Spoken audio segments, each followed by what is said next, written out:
हाँ, तो आगे बेटा ये देखिए, आगे हम उसी को कंटिन्यू कर रहे हैं कि मोलरता के V1 मिलीलीटर से M2 मोलरता का विलयन प्राप्त करने के लिए प्रयुक्त जल का आयतन, यानी M1 मोलरता के V1 मिली से M2 मोलरता का विलयन प्राप्त करने के लिए प्रयुक्त जल का आयतन क्या होगा, V2 minus V1 is equal to M1 M2 V1। ठीक है, बात आप समझ रहे हो बेटा जो मैं कहना चाह रही हूँ।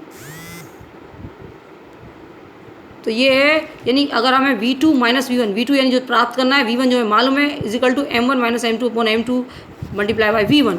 अब आ जाइए मोलरता और नॉर्मलता के मध्य संबंध, यानी मोलैरिटी एंड नॉर्मेलिटी के बीच रिलेशन।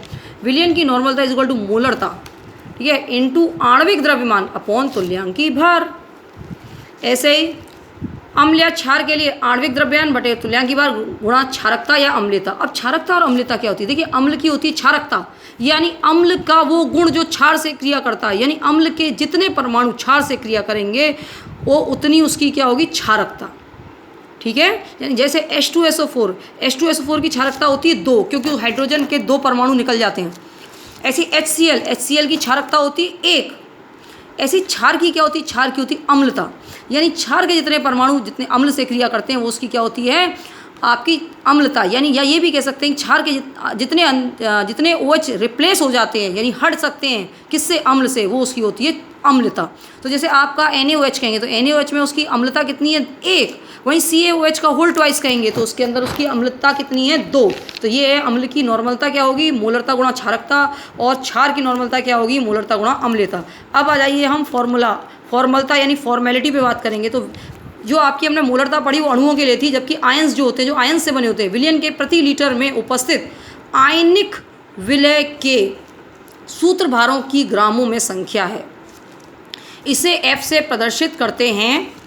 प्रति लीटर विलयन में विलय का 1 ग्राम सूत्र भार उपस्थित होने पर विलय का फॉर्मूला 1 होगा।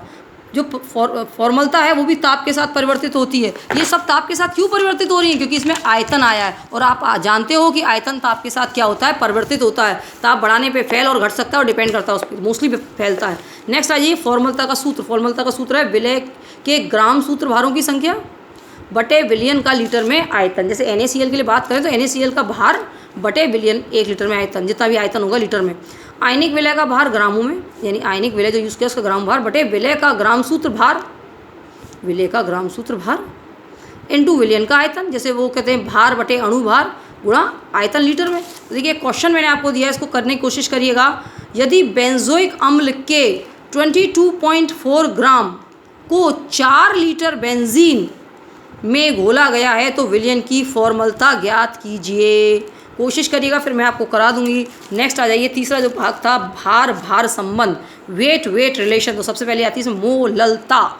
वो पढ़ी थी हमने, पहले पढ़ी थी मोलरता, जिसे कैपिटल M से करते थे, जिसे कहते हैं मोललता। इसमें और उसमें अंतर क्या, देखिए किसी विलायक के, वहाँ विलयन बोला जा रहा था, यहाँ क्या बोला जा रहा है, विलायक, यानी सॉल्वेंट, वो क्या था, सॉल्यूशन।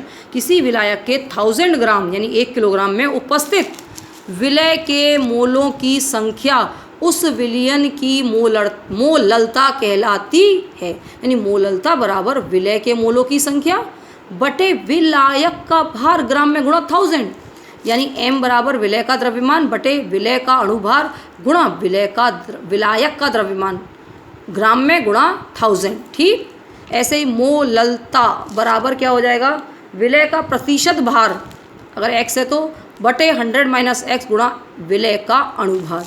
अब आ जाइए हम लोग बात करते हैं मोलरता और मोललता में संबंध क्या है।